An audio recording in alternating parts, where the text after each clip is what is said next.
Some legacies aren't written in books, they're lived in quiet strength. Grandparents who served on 9/11 didn't just survive, they endured, they healed, and they passed down something deeper than medals or stories. They passed down resilience. In the silence of morning routines, in the way they held our hands, in the way they showed up, even when it hurt. That's where their legacy lives. Welcome back to 9/11 Legacy of Courage. I'm Ray, and today we reflect on a different kind of inheritance. Not wealth, not fame, but resilience. Many grandparents were first responders on 9/11. Some never told grandchildren all of what they saw, but they taught them how to stand tall when life shakes. That's the kind of legacy we're honoring today. This episode is for the quiet heroes, the ones who didn't need to speak to be heard. After 9/11, many grandparents carried invisible wounds, but they also carried wisdom. They showed their families how to keep going, not by pretending everything was okay, but by showing up anyway. Their resilience wasn't loud, it was lived. One grandmother made breakfast every morning, even when grief weighed heavy.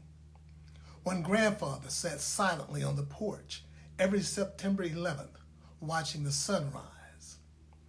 Think of a moment when your grandparents showed strength without saying a word. What did it teach you? How did grandchildren absorb this resilience? Well, children learn by watching, and many grandchildren of first responders grew up watching quiet acts of courage. A steady hand, a prayer before bed, a story told with tears and grace. One grandchild shared that her grandfather, a retired firefighter, never talked about 9/11. But every year he planted a tree in honor of those lost. That tree became a symbol of resilience for the whole family. She didn't understand the tree at first, but now she sees it as a living memory, a quiet monument. And their faith and character, because resilience isn't just emotional, it's spiritual. Many grandparents leaned on faith, scripture, and community to heal.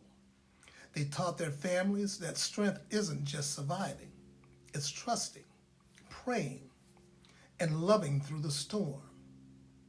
One grandchild shared, "My grandpa taught me to pray when I'm scared." Another grandchild shared, "My Nana said God doesn't remove storms, He walks with you through them." What spiritual value did your grandparent pass down that helps you stay grounded today? And of course, resilience isn't just inherited, it's practiced. Many grandchildren carry the legacy forward in their own lives through service, as a young adult volunteering at a firehouse, through kindness, as a teenager writing a poem about 9/11, through storytelling, as a family hosted a community dinner in honor of their grandparent. And many grandchildren became nurses, police officers, firefighters, and other first responders because of their grandparent. They taught them that healing others is how they heal themselves. And as we honor the unspoken, some grandparents never spoke of 9/11.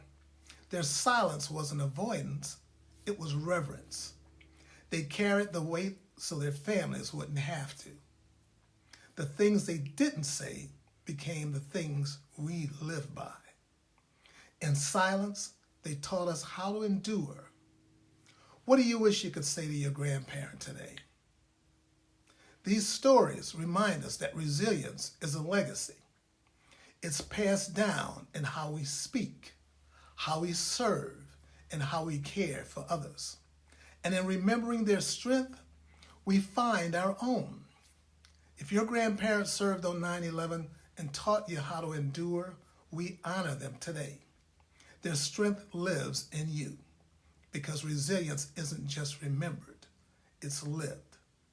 You take care and stay connected.